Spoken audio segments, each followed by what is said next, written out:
तो जैसे कि हमने लास्ट एपिसोड के अंदर देखा था, उस जाइंट के हाथों को देखने के बाद में जो आइस डीमन किंग होता है वो भी बहुत ज़्यादा हैरान जो है वो रह जाता है। और अब हम देखते हैं कि वो जाइंट जो होता है वो भी बादलों के ऊपर जो है वो आ चुका होता है, और वहीं ये हाव जो होता है वो उस जाइंट के सर पर जो है वो खड़ा हुआ होता है।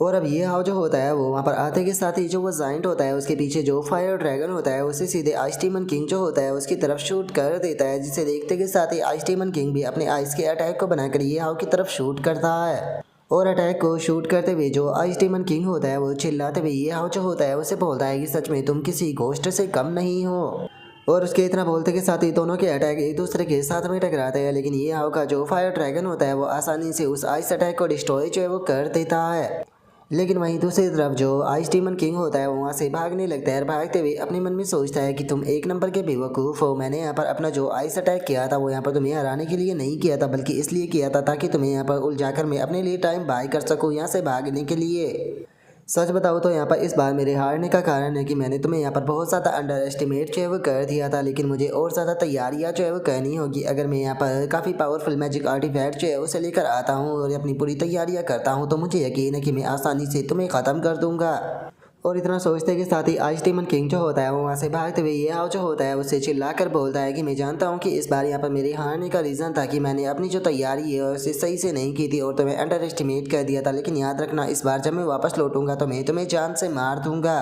जो सुनते के साथ ही ये हाव जो होता है वो अपना जो अटैक होता है उसे बनाने लगता है, और अपने थंडर अटैक को बनाते हुए उसे बोलता है कि क्या तुम्हें लगता है कि मैं तुम्हें इस बार तैयारी करने का मौका भी दूंगा। और इतना बोलकर ये हाव जो होता है वो अपने अटैक को सीधे उसकी तरफ शूट कर देता है। और अब ये हाव का जो अटैक होता है वो फुल स्पीड में जो आइस डीमन किंग होता है सीधे उसकी तरफ जो है वो जाने लगता है, लेकिन इससे पहले कि जो अटैक है वो आइस डीमन किंग को टकरा पाता, आइस की डीमन किंग जो होता है वो सही टाइम पर जो अटैक होता है उसे डोज कर देता है। और अब जो आइस डीमन किंग होता है वो हंसते हुए ये हाव जो होता है उससे बोलता है कि बेवकूफ़ कहीं कि तुम्हारा जो एम है वो तो सच में बहुत ही ज़्यादा गंदा है। इस एम के साथ में तो तुम मुझे कभी भी नहीं रोक पाओगे, और याद रखना जब मैं वापस लौटूंगा तो मैं तुम्हें इस बार बहुत बुरी मौत मारूंगा। और इतना बोलते के साथ ही आइस डीमन किंग जो होता है वो जोर जोर से हंसी रहा होता है, लेकिन तभी अचानक से उसके पीछे से एक बहुत ही पावरफुल थंडर लाइटिंग का धमाका जो है वो होता है, जिसे देखकर आइस डीमन किंग भी घबरा जाता है। जिसके बाद में अब जो आइस डीमन किंग होता है वो हैरान होते हुए अपने पीछे की तरफ जो है वो देखने लगता है, और उसे पता चलता है कि ऊपर जो क्लाउड मौजूद थे उनके अंदर जो लाइटिंग होती है वो ये हाव के अटैक के कारण नजर आने लगती है।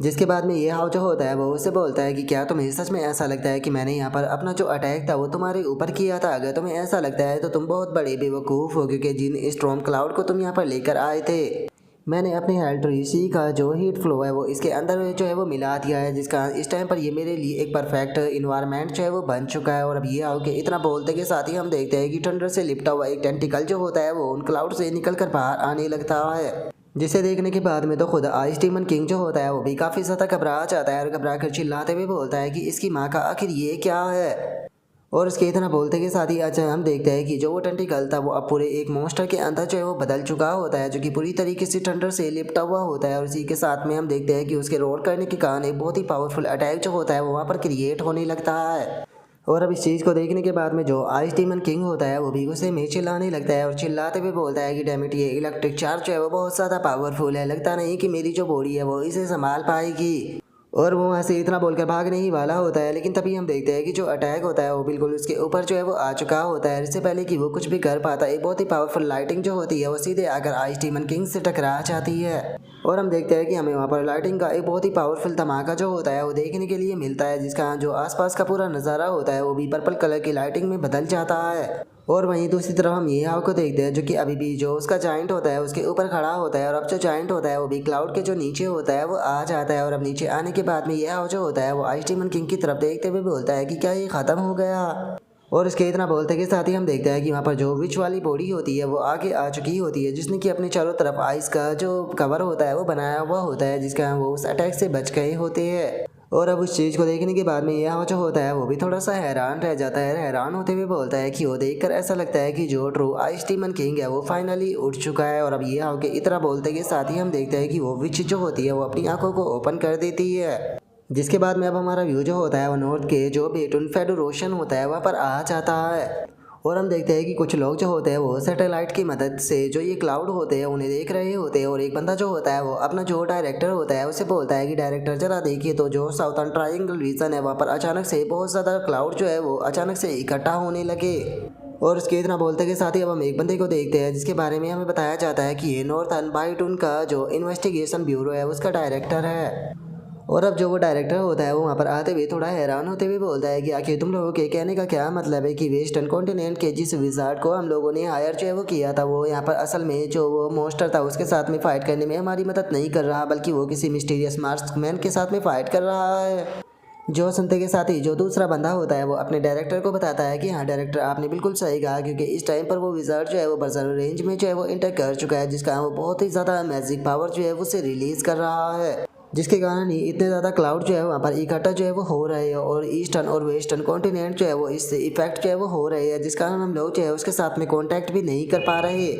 जो सुनते के साथ ही वो डायरेक्टर जो होता है उसे बहुत ज़्यादा गुस्सा जो होता है वो आने लगता है और वो गुस्से में चिल्लाते हुए बोलता है कि डैमिट मुझे उस विजार्ड बास्टर के ऊपर बहुत ज़्यादा गुस्सा जो है वो आ रहा है। उसे हमने यहाँ पर जो वो मोस्टर था उसके साथ में फाइट करने के लिए भेजा था क्योंकि उस मोस्टर ने कोरिया के अंदर जो हमारे सभी मिलिट्री बेस थे उसे पूरी तरीके से डिस्ट्रॉय कर दिया लेकिन जो बास्टर्ड विजार्ड है वो उस मोस्टर को ख़त्म करने की बजाय किसी स्ट्रेंजर पर्सन से फाइट जो है वो कर रहा है। और इतना बोलकर जो डायरेक्टर होता है वो अपने जो साथी होते हैं उनसे बोलता है कि ठीक है मुझे बताओ कि क्या हम लोग जो है वो सैटेलाइट की मदद से भी यहाँ पर जो फाइटिंग की प्योर पिक्चर है उसे नहीं ले पा रहे। जो सुनते के साथ ही वो दूसरा बंदा जो होता है वो डायरेक्टर को बताता है कि डायरेक्टर साउथर्न कंट्री का यहाँ पर पूरा का पूरा स्काई जो है वो क्लाउड से पूरी तरीके से कवर जो है वो हो चुका है जिसका जो सैटेलाइट का व्यू है वो भी पूरी तरीके से ब्लॉक हो चुका है और हम लोग जो है वो कोई भी फोटो नहीं ले सकते। और इसके अलावा कोरिया से अलग 3 और कंट्री जो थी उनके अंदर जो हमारे बेस थे वो भी पूरी तरीके से डिस्ट्रॉय जो है वो हो चुके हैं और इससे आगे की क्या सिचुएशन है उसके बारे में हम लोग जो है वो कुछ भी नहीं जानते हैं। जो सुनते के साथ ही जो डायरेक्टर होता है उसे अब और भी ज़्यादा गुस्सा जो होता है वो आने लगता है और वो गुस्से में चिल्लाते हुए बोलता है कि डैमेज जो सिचुएशन है वो हमारे हाथों से जो है वो लगातार निकलती हुई जा रही है और मुझे तो उस आइस विज़ार्ड के बारे में समझ में नहीं आ रहा कि वो क्या सोच रहा है। और अब डायरेक्टर के इतना बोलते के साथ ही एक लड़की जो होती है वो डायरेक्टर को बताती है कि डायरेक्टर अचानक से वहाँ पर जो क्लाउड मौजूद थे वो धीरे धीरे कर जो है वो हटने लगे हैं। जो सुनते के साथ ही जो डायरेक्टर होता है वो गुस्से में बोलता है कि चलो फाइनली ऐसा लगता है कि जो वो विज़ार्ड है उसने एंजॉय करना बंद कर दिया, जल्दी से उसके साथ में कांटेक्ट करो और उसे कहो कि जो वो मोस्टर है उसे जल्दी से ख़त्म करे या फिर उसे सीधे ग्रेट चिया की तरफ लेकर जाए। और इतना बोलकर वो गुस्से में कहता है कि डैमिट अगर हमारे टॉप टीयर के जो एक्सपर्ट है वो एंटार्क्टिका को एक्सप्लोर करने के लिए नहीं गए होते तो हमें यहाँ पर इसके जैसे बेवकूफ़ एरोगेंट विज़ार्ड की मदद लेने की कोई ज़रूरत नहीं थी। और उनके इतना बोलते के साथ ही अब स्क्रीन के ऊपर यह आपका वही आइस थंडर का जो अटैक होता है वो आने लगता है जिसे देखकर एक लड़की जो होती है वो बताती है कि यहाँ पर जो लोकल फोटोज है वो आने लगे है। और अब उस लड़की के इतना बोलते के साथ ही सामने के नज़ारे को देखने के बाद में वहाँ पर जो वो डायरेक्टर होता है वो भी बहुत ज़्यादा हैरान जो है वो रह जाता है, हैरान होकर चिल्लाते हुए बोलता है कि ये आखिर चल क्या रहा है। जिस विज़ार्ड को हम लोगों ने हायर जो है वो किया था वो विज़ार्ड तो यहाँ पर बहुत ही बुरी तरीके से जो है वो पीट रहा है। और उनके इतना बोलते के साथ ही हम आइस डीमन किंग को देखते हैं जिसकी की हालत जो होती है वो बहुत ज़्यादा ख़राब होती है। और अब यहीं पर जो हमारा आज का एपिसोड है वो कंप्लीट जो है वो हो जाता है। तो नेक्स्ट एपिसोड के अंदर देखें कि आगे क्या होता है। अगर आप लोगों को वीडियो अच्छी लगी हो तो लाइक करना, चैनल को सब्सक्राइब करना। मैं मिलता हूँ नेक्स्ट एपिसोड के अंदर, तब तक के लिए बाय बाय गाइस।